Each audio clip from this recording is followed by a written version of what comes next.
वफाकी दारुल इस्लामाबाद से मैं हूं कारपका और आप देख रहे हैं मेरा यूट्यूब चैनल। इस वक्त हालात जो हैं वो मजीद दिलचस्प हो चुके हैं। सुप्रीम कोर्ट की जो जजमेंट थी जिसके मुताबिक कल को इजलास बुलाना है पार्लियामेंट का और उस इजलास में फाइनल करना है कि प्राइम मिनिस्टर कौन होगा। वोटिंग होगी और वोटिंग के बाद सारे मामला क्लियर होंगे। जबकि हुकूमत जमात का एक और दावा है और प्राइम मिनिस्टर इमरान खान कह रहे हैं कि उनके पास एक और सरप्राइज बाकी है, क्योंकि पहला जो सरप्राइज था वो तो सुप्रीम कोर्ट के फैसले के साथ ही खत्म हो चुका है। अब दूसरा सरप्राइज देखना बाकी है कि वो क्या है और उसमें क्या कहते हैं। जबकि हालात जो लग रहे हैं कानूनी माहिरीन के मुताबिक कि इस वक्त इमरान खान के पास सिर्फ एक ऑप्शन बाकी है कि वो इस्तीफा दें और घर चले जाएं या फिर वोटिंग का सामना करें। इसके अलावा कोई सामने नहीं आता। जहाँ तक इमरजेंसी नाफिज करने की बात थी वो भी इख्तियारात सुप्रीम कोर्ट ने अपने पास सदर के रख लिए, तो अब इमरजेंसी नाफिज करने की भी कोशिश नहीं की जा सकती, वो भी मामला नहीं चल सकते। सुप्रीम कोर्ट का फैसला इंतहाई अहम है और तारीखी फैसला है। ये सही है गलत है, इसके कितने क्या मामला हैं, ये जाहिर सी बात है कानूनी बहस है।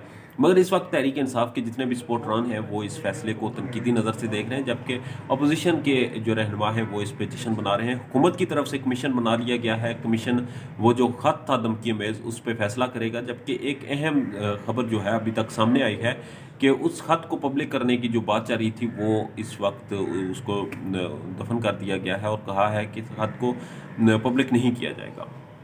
बहरहाल अगर खत को पब्लिक किया जाता है तो मजीद एक बहस छिड़ जाएगी और पाकिस्तान का फॉरेन ऑफिस उसकी क्रेडिबिलिटी पे मजीद सवालात सामने आएंगे। इसके साथ साथ एक अहम बात यह है कि पेट्रोल की कीमतों में भी इजाफे की समरी तैयार की गई है और 27 रुपये पेट्रोल की कीमत बढ़ाने की बात की गई है। अब अगर प्राइस पेट्रोल की नहीं बढ़ती तो मुल्क में एक पेट्रोल का शदीद बहरान पैदा होगा। आइनी कानूनी बहरान तो पहले से था, मगर इस वक्त जो अहम सियासी टाइम है इसमें अगर पेट्रोल की कीमत बढ़ाएगा कौन, जो मौजूदा गवर्नमेंट है अगर ये फैसला करती है तो भी अगली गवर्नमेंट को इसको भुगतना पड़ेगा। और अगर ये फैसला नहीं करती, आज चूंकि फैसला होना है तो कल जाहिर सी बात है जो भी मामलात होंगे परसों इसका फैसला करना पड़ेगा।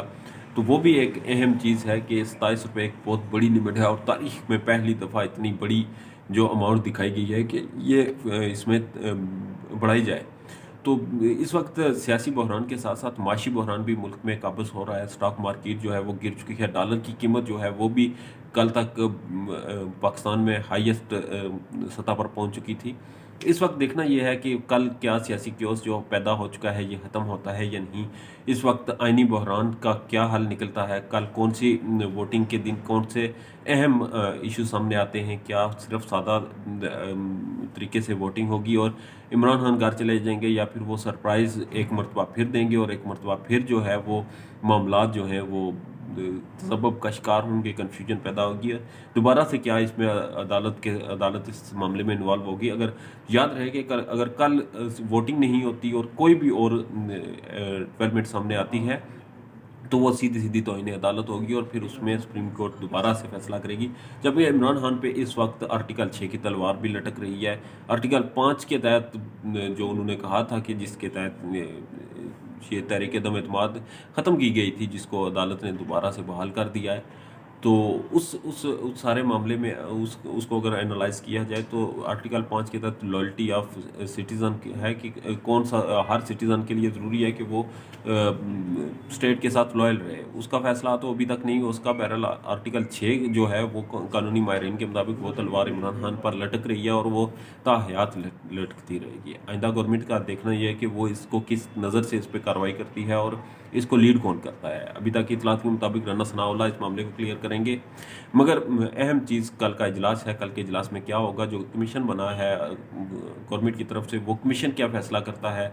वो खत था जो धमकी में उस हवाले से अहम डेवलपमेंट्स हैं। कल का दिन एक मरतबा फिर बहुत अहम है। कल के दिन देखना यह होगा कि क्या फैसला होता है और तारीखी दिन है जिसमें देखा जाएगा कि जो बज़ाहिर इस वक्त तहरीक इंसाफ की गवर्नमेंट जिसके पास अक्सरियत तो नहीं रही मगर वो फिर भी कह रहे हैं कि वो कल घर नहीं जाएंगे, उनके पास एक सरप्राइज बाकी है।